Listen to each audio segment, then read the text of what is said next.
Berlin, 1945. Europe has been freed from the Nazi reign of terror.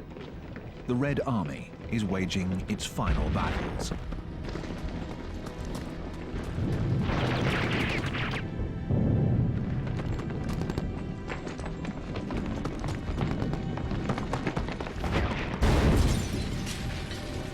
Captain Josef Prautov, a Russian officer. The hate ran so deep. We wanted to end the war, annihilate that force that wanted to kill us. Finish it off, once and for all.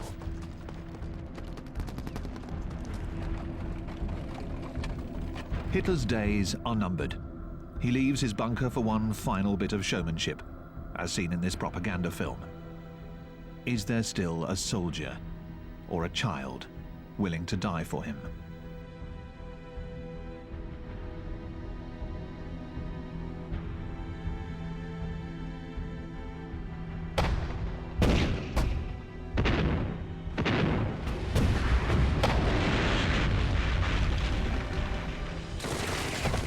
The war left some 50 million dead, most of them innocent civilians. For the women of Germany, the ordeal would continue even after the cannons had gone silent.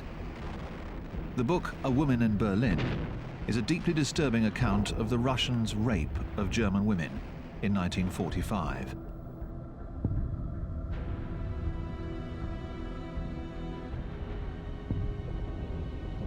They grab me and throw me down. I'm lying with my head on the steps. I see one of the soldiers keeping watch, while the other rips off my underclothes and brutally forces himself on me.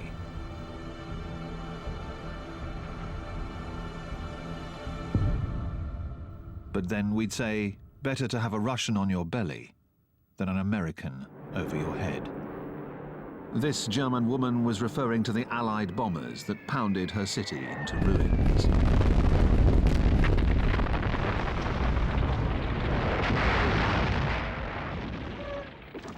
The Kurfürsten Dam, Berlin's most fashionable avenue. 13 years earlier, the showcase of Germany, a nation still plagued by crises. A monument commemorating the millions of victims of the First World War.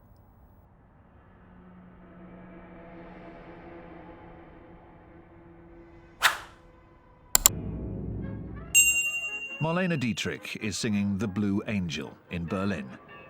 Alexanderplatz. Thomas Mann is savoring his Nobel Prize for Literature in the shade of the linden trees of Avenue unter den Linden. Berlin is a major cultural center of Europe, one of the most open and tolerant cities in the world.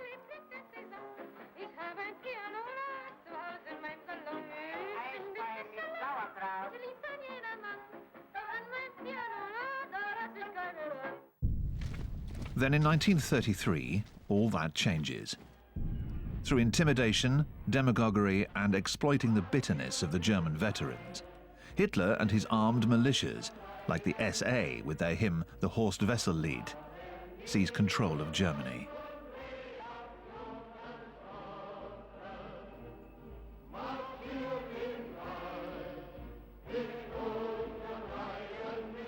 The Nazis take advantage of the fact that the German left is splintered, and it even seems like Hitler, with his raised fist, revolutionary salute, wants to get on their good side. German communists take their orders from Moscow, which views the Social Democrats as the true enemy. No alliance is possible between them. So for the last time, German communists sing the Internationale.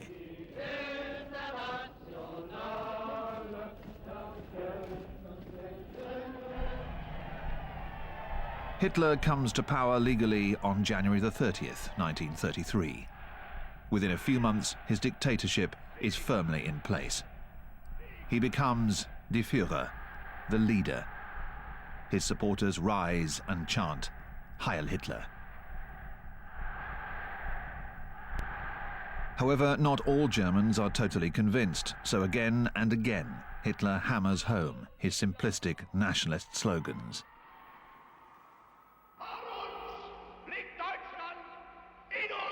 Marschiert Deutschland und hinter uns kommt Deutschland! And he eventually wins more and more people over, for he has a remarkable power of persuasion over the masses. But what does Hitler want? In his book Mein Kampf, My Struggle, he clearly states what he calls his missions. Being one of the embittered veterans of the First World War, his first mission will be to destroy France, to wipe out the humiliation of the Versailles Treaty of 1919 that stripped Germany of its army and part of its territory.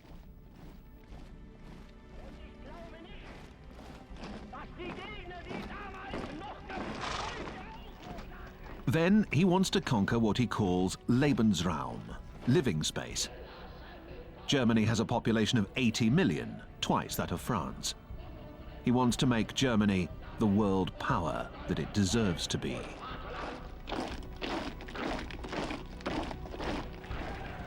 A pathological anti-Semite, Hitler has also taken on the mission of asserting the superiority of the Germanic Aryan race, menaced by the Jews. For him, the Jews were the cause of the Great War, Germany's defeat, inflation, unemployment. The next war will be a war on the Jews. They will be sent to Dachau, the first concentration camp, where Hitler locks up the anti-Nazis, the communists, social democrats, and all those opposed to the Nazi regime. Lastly, Hitler takes on the mission of bringing all German-speaking peoples into the Reich's fold, beginning with those of his homeland. The Anschluss. Austria is annexed and immediately submitted to the same reign of terror as Germany, with the opening of one of the most infamous concentration camps at Mauthausen, near Linz. Which country will be his next victim? Neighboring Czechoslovakia, where there is a German population, the Sudeten Germans. But the country is recognized as an independent state by England and France. The clouds of war gather. In Munich, temple of Nazism, an 11th hour peace conference is organized. On one side, Adolf Hitler, who is becoming more and more frightening, and his ally, the Italian dictator Benito Mussolini. Mussolini, the founder of fascism, an indoctrination of an entire nation, from childhood on.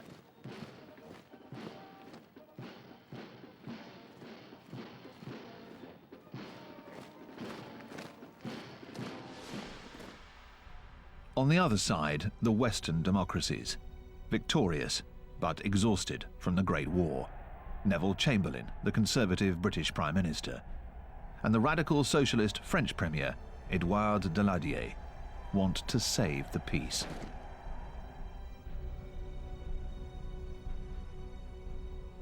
They end up accepting the unacceptable. They give up the Czech province of Sudetenland to Hitler in exchange for his solemn promise to make no more claims on another European territory. But what is Hitler's promise worth?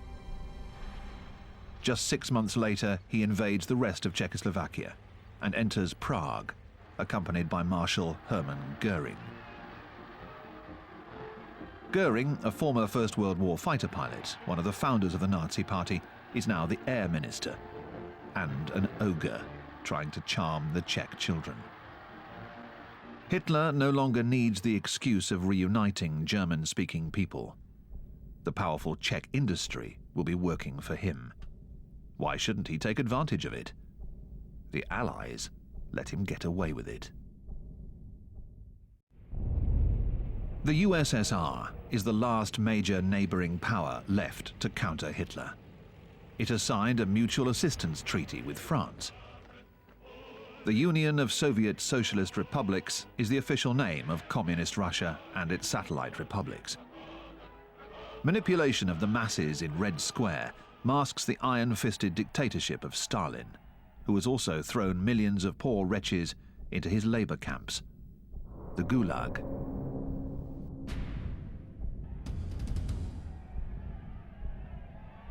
Industrialization and forced militarization have made the USSR a major power. Despite their fear of communism, the Western powers rely on the USSR.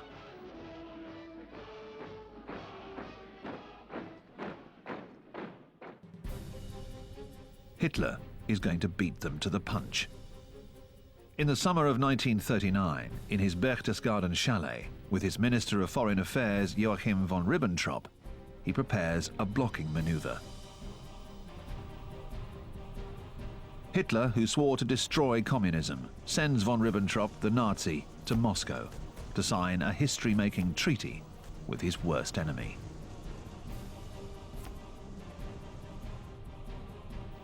When Stalin's Foreign Affairs Minister Molotov signs the Germano-Soviet Pact, communists are totally taken aback, like these French Party members. It's August 1939, and people in France are enjoying their first paid holidays, one of the major victories of the Socialist Popular Front. What are the reasons behind this non-aggression pact? The Soviets answer that Stalin is playing for time, letting Hitler and the Western powers kill each other off. Perhaps Stalin, who intends to grab the Baltic countries and part of Poland, even has the illusion that he could share Europe with Hitler on a permanent basis. In 1936, the US Congress had passed the Neutrality Act to avoid being dragged into a European war once again. So, with nothing to fear either from the United States or from Russia, Hitler decides to wipe out what he calls the worst monstrosity of the Versailles Treaty, the Danzig Corridor. In 1919, German territory was cut in two in order to give Poland access to the sea. Hitler decides to launch his invasion of Poland and recover Danzig on the 1st of September 1939 at 5:35 a.m.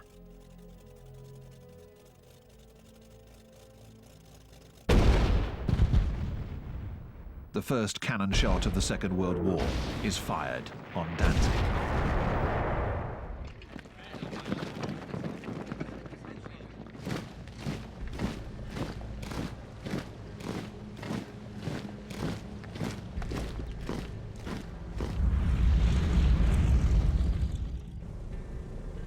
Hitler is convinced that the French and the British will not take action. Yet the two governments meet immediately and send him an ultimatum demanding that he halt all military action against Poland.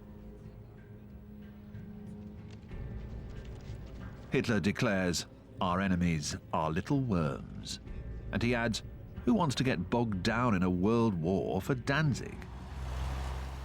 September the 3rd, 1939.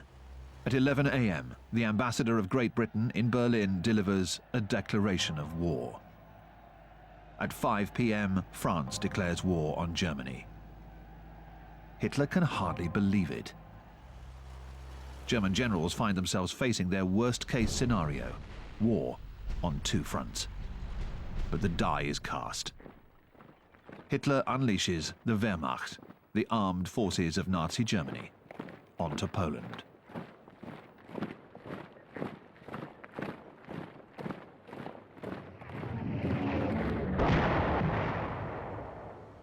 Entering battle as if in a bygone age, the Polish cavalry charges the German tanks and is slaughtered.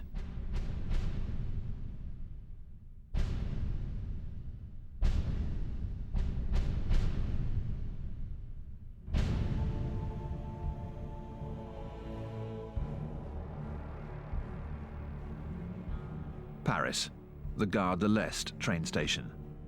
Many of these men had shipped out from these same platforms 25 years ago, in a totally different atmosphere. In August 1914, they marched off to war in high spirits, with flowers in their rifles. But there are no flowers this time, and no rifles.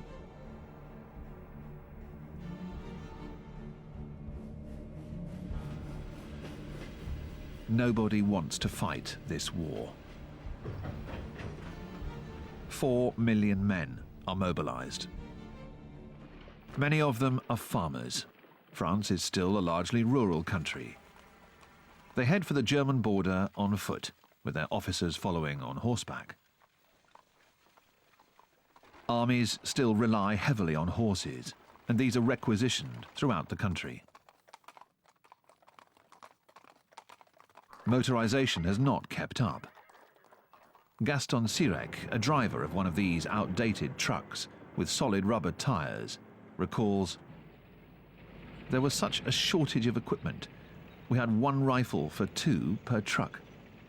We had one box of 10 bullets, which we weren't allowed to open. It was pathetic.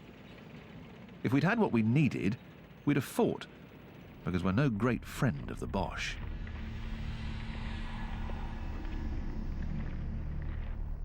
The Boche was a pejorative term for the German soldiers during the previous war. They were also called vert gris, which in French means field grey, the colour of their uniform, which enabled them to blend in with their surroundings. But just who are these soldiers? Let's take, for example, one of these young Germans, marching as he sings, "Our flag is waving before us. Our flag is a new age. Our flag is stronger than death."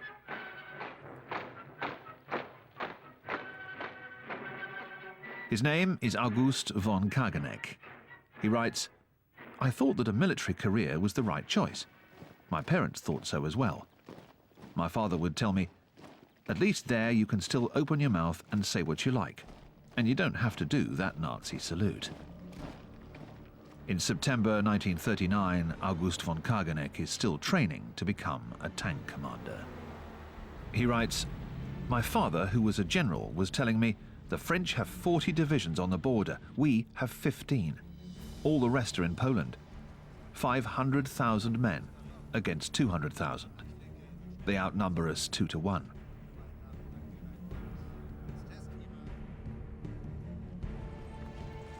French forces attack on September the 7th, 1939, 4 days after declaring war. This offensive, launched to show public opinion that Poland has not been abandoned, advances 8 kilometers into the Saar region.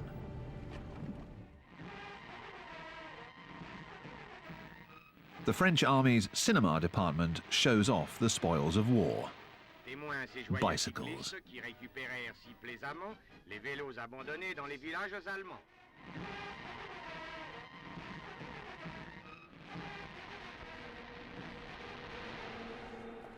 The Saar offensive stops there and degenerates into a series of skirmishes, raids by elite commandos, led by the hero Joseph Darnon, who receives the citation of Premier Soldier of France.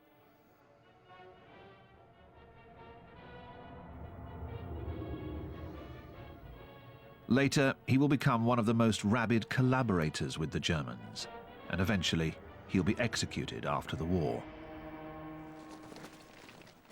The French army, in spite of its heroes and its superiority in numbers, takes no further action. General Maurice Gamelin, 67 years old, is commander-in-chief of the Allied Franco-British land forces. For the French outnumber the British, who also think that this war isn't for real and that it'll all be settled soon.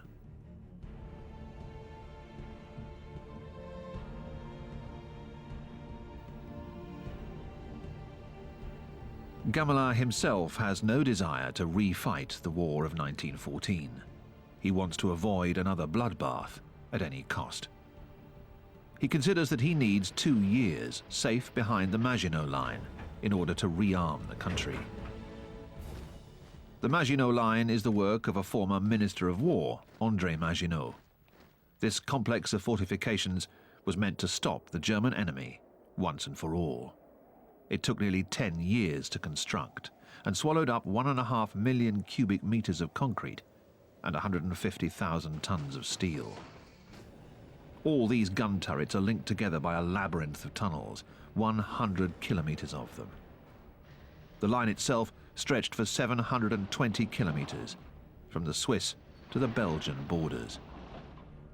The Maginot Line ends at the foot of the Ardennes forest. The French military command thought that German tanks could never cross this extremely rough terrain. The French didn't extend the line all the way to the sea because Belgium, before declaring its neutrality, was an ally of France and opposed it. This northern part of the front is manned by a French army and the British Expeditionary Forces, later reinforced by Canadians and troops from the far-flung British Empire.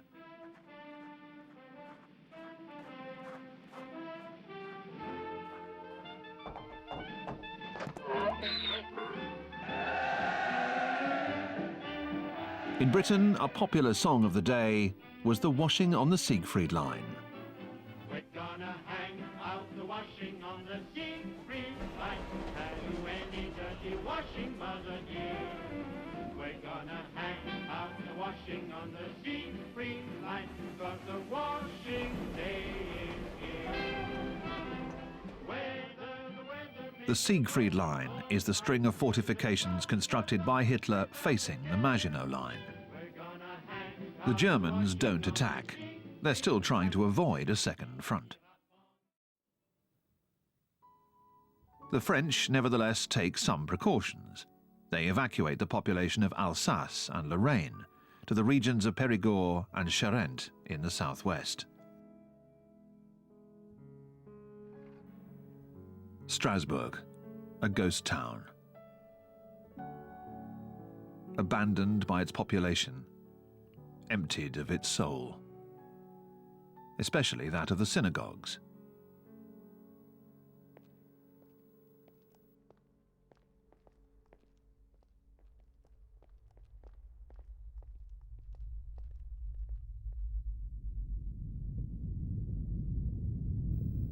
On the 25th of September, Hitler orders the bombing of Warsaw. The city is surrounded, but still holding out.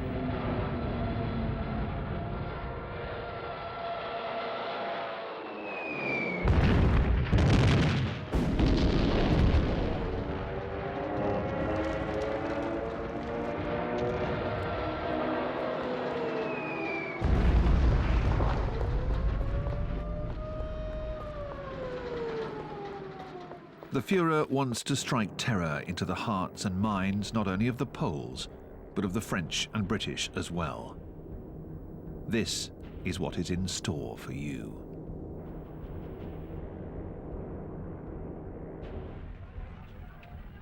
The world is horrified. In New York, the bombing of Warsaw is up in lights in Times Square and on the front page of all the newspapers. Franklin Roosevelt, the President of the United States, addresses the nation. This nation will remain a neutral nation, but I cannot ask that every American remain neutral in thought as well. Even a neutral has a right to take account of facts. Even a neutral cannot be asked to close his mind or to close his conscience. The bombing of Warsaw shows how vulnerable the cities are. Paris sets about protecting its monuments and hides its museum's masterpieces out in the provinces. The Champ de Mars, at the foot of the Eiffel Tower, is dug full of bomb shelters, and there are frequent air raid drills.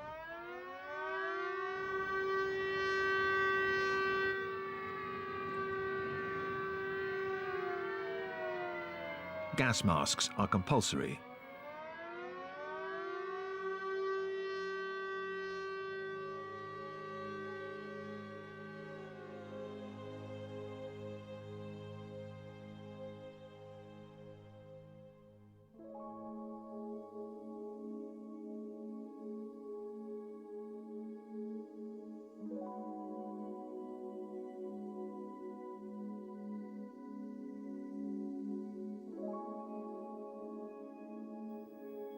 Poison gases were used in the First World War, and now everyone is afraid of them. Even the horses.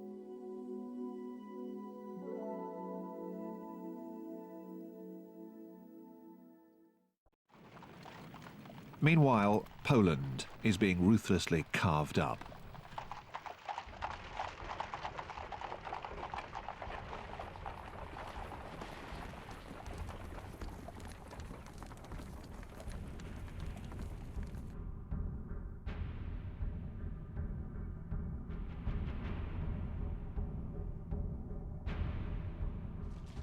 As previously agreed with Hitler, the Soviets have invaded the eastern half of Poland. Here, German and Soviet soldiers are fraternizing, an incongruous sight to say the least. The Nazis hand out flyers that read, "The German army salutes the Red Army of workers and farmers, which it has always held in the highest respect." The Polish army surrenders to the Germans, and in the east to the Soviets.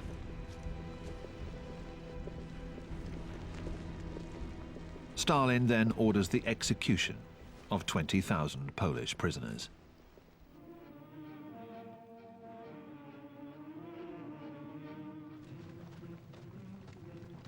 He wants to eliminate the elite of this country he intends to annex.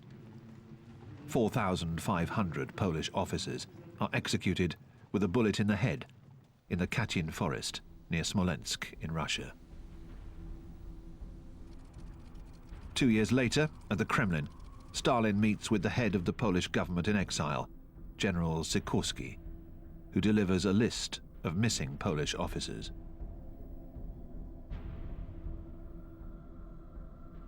The Soviets deny any wrongdoing.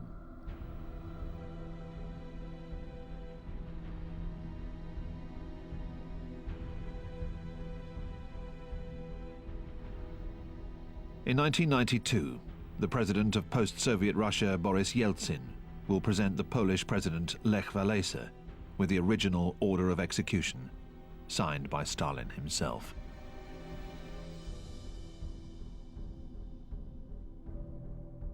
Stalin, by occupying half of Poland, is in fact playing into the hands of Hitler, who needs a common border with the USSR to facilitate his plans to invade Russia. Hitler and Himmler, the head of the SS, will now take care of Poland by naming the Nazi Hans Frank Governor-General of the occupied Polish provinces, who proclaims, "I have the power of life and death over the Polish people." After the war, he will be tried at Nuremberg and hanged for crimes against humanity.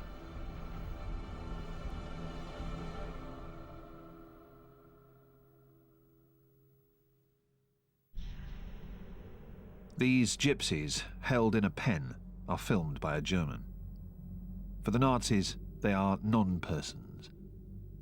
The women will be forced to undergo sterilization because they do not deserve to reproduce. The Nazis declare open season on gypsies. Hundreds of thousands will be interned in concentration camps.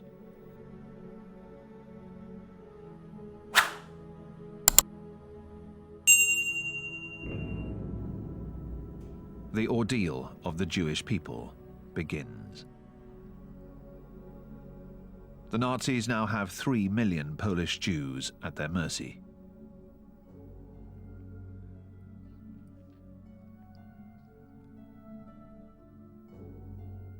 Hitler is still uncertain about what to do with them. As long as the war is going well for him, he considers deporting them to the east, or even shipping them to Madagascar. It's only when the outcome of the war becomes less certain that Hitler and his accomplices unleash a frenzy of hate and murder. The final solution.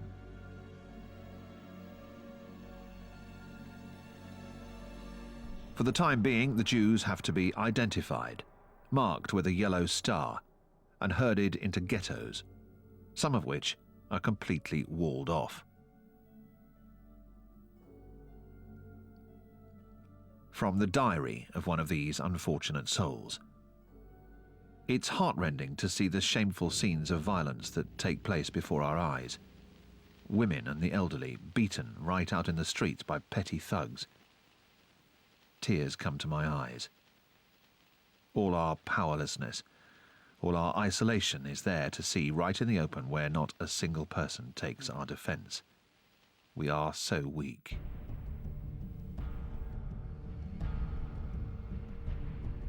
All the major cities of Poland will have their ghetto prisons, where German, Austrian and Czech Jews will also be interned.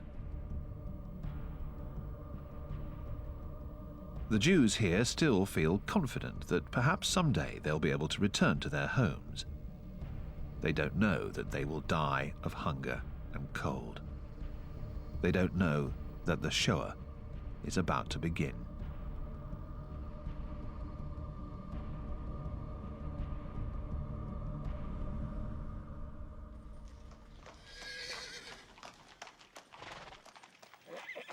Warsaw is in ruins. Hitler comes to be filmed by a propaganda crew, seen here traveling in a car in the background.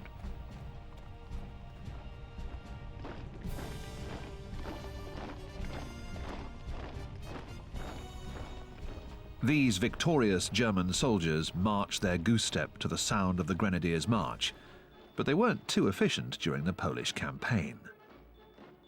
Poor preparation, a lack of fighting spirit, and even cases of indiscipline are the points that the Commander-in-Chief, General von Brauchitsch, dares report to the Führer.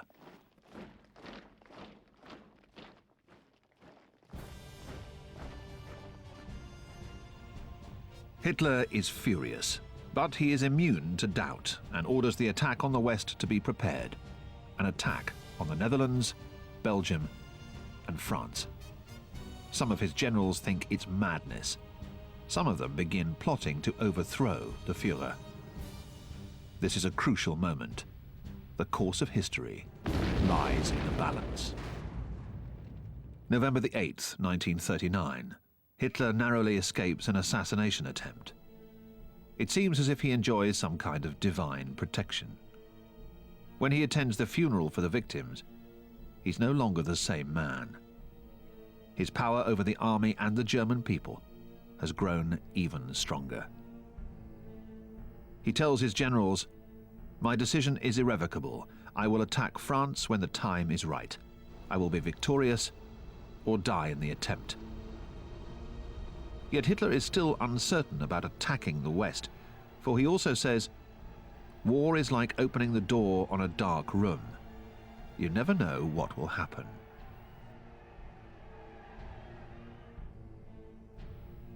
Eventually, he postpones the order to attack and goes back to his chalet in the Alps to join his mistress, Eva Braun.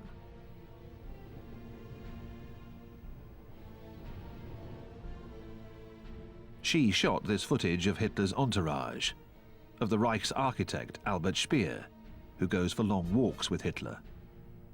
Speer recalls, "Hitler wanted to rechristen Berlin Germania. We already had a mock-up of the future Adolf Hitler Square, with a dome inspired by St. Peter's in Rome, but 17 times bigger. I said to him, 'My Führer, wouldn't that make an ideal target for bombers?' He answered, 'Not at all. Goering has assured me that no enemy aircraft will ever fly over the Reich.'"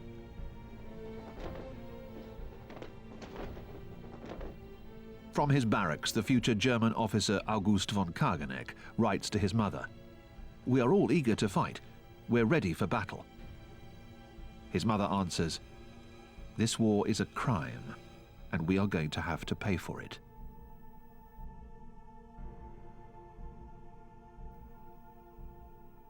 The war then enters a new bizarre phase. The Germans call it the Sitzkrieg, the sitting war. The British call it the phony war. And for the French, it's the drôle de guerre, the funny war.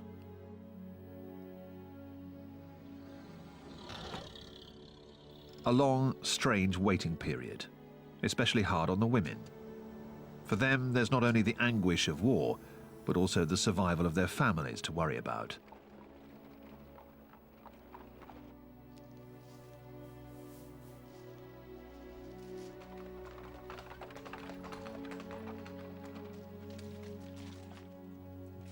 As in the last war, the soldiers dig in and try to make the best of things. The French soldier Gaston Sirec writes to his wife, "It's 30 degrees below zero. The bread is frozen. I'm one of the lucky ones. They gave us some straw, and with that we can sleep better."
The winter of 1939-1940 is indeed one of the coldest of the century.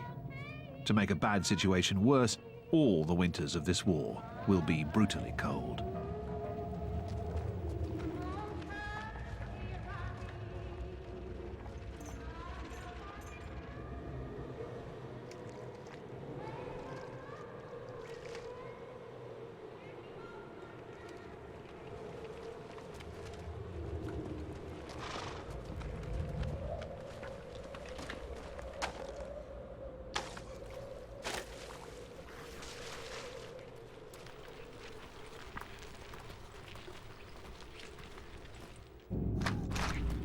The Commander-in-Chief, General Gamelin, is expecting the Germans to attack through Belgium and move towards Paris across this open plain, like in 1914.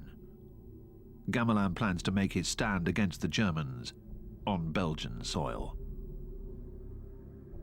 In France, Colonel de Gaulle, a tank officer who's beginning to make a name for himself, criticizes this strategy.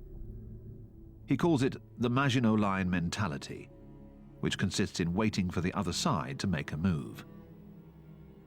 In his book, Towards a Professional Army, he argues in favor of taking the offensive, making massive use of tanks.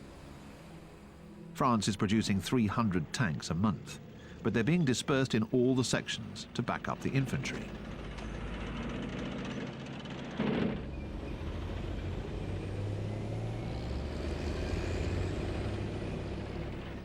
French aviation has also fallen behind. France ordered 4,000 planes from the United States, in spite of the ever-growing isolationist trend championed by Charles Lindbergh, the hero who made the first transatlantic solo flight and now a leading proponent of the America First movement. If you believe in an independent destiny for America, if you believe that this country should not enter the war in Europe, we ask you to join the America First Committee in its stand. It's the isolationist voice of America and of public personalities like Henry Ford, the anti-Semitic carmaker. Or like Joseph Kennedy, America's ambassador in London, who is anti-war, whereas his son, John, the future President Kennedy, supports European democracies. Nazi sympathizers in America also contribute to the impassioned climate that reigns at the beginning of 1940. In Europe, the British Union of Fascists are also quite active, up to the moment they're banned. Oswald Mosley, the English Führer, challenges the government right in the centre of London. He'll spend the next several years in prison.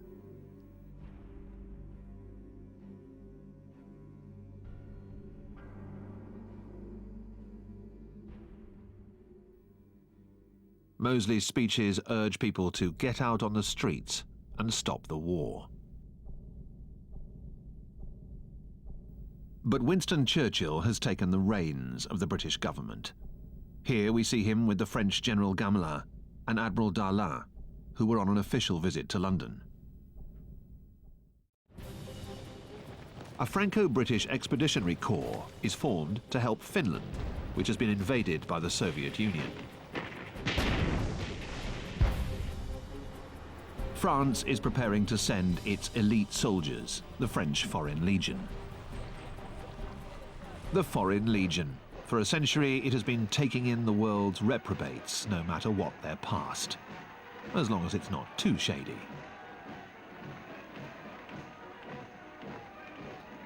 Their headquarters in Sidi Bel Abbès in Algeria now signs up a good number of Spanish Republicans, having fled from their country after Franco's fascist victory. They're now eager to fight the Nazis who supported Franco. They'll all make the long trip to France.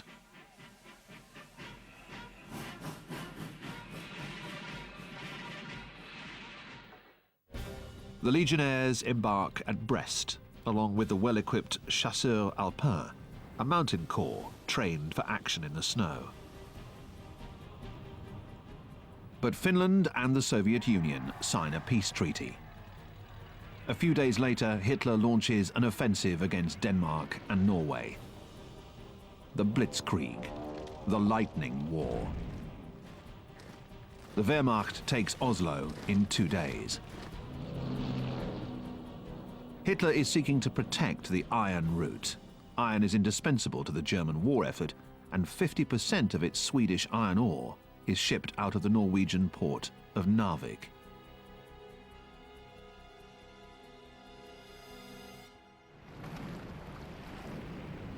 The Franco-British Expeditionary Corps lands in the fjord of Narvik. After a month of fighting, the Allies take Narvik. The iron route is temporarily cut.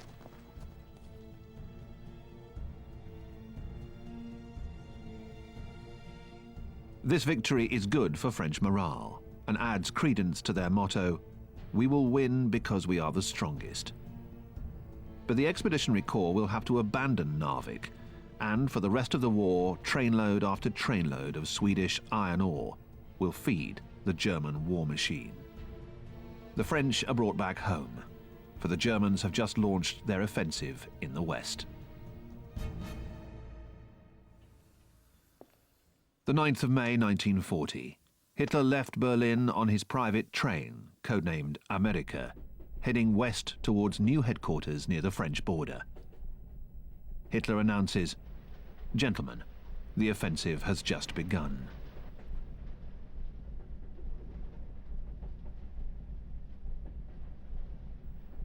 His generals had submitted him their battle plan during the winter. It looked similar to that of 1914. Attack through Belgium. But Hitler preferred General von Manstein's idea, cutting straight through the Ardennes forest, then swinging up and driving towards the sea, encircling the Allies with a sickle-cut movement. But this sickle-cut movement is in fact a huge gamble, because the Allies could turn back and counterattack. However, Hitler is confident. He notes, "The main thing is to have good weather."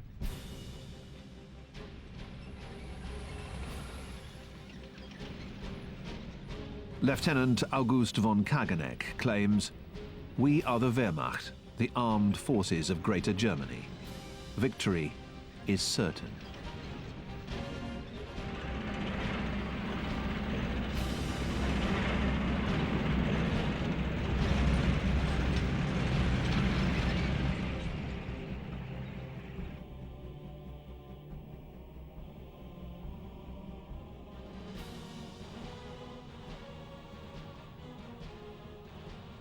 For the German soldiers, their homeland is in danger. After all, it was the French who declared war on Germany. The 10th of May 1940. At dawn, German parachutists make a jump over Holland. Their mission is to capture the airfields and bridges around Rotterdam. At the same time, Hitler unleashes his war machine on Belgium.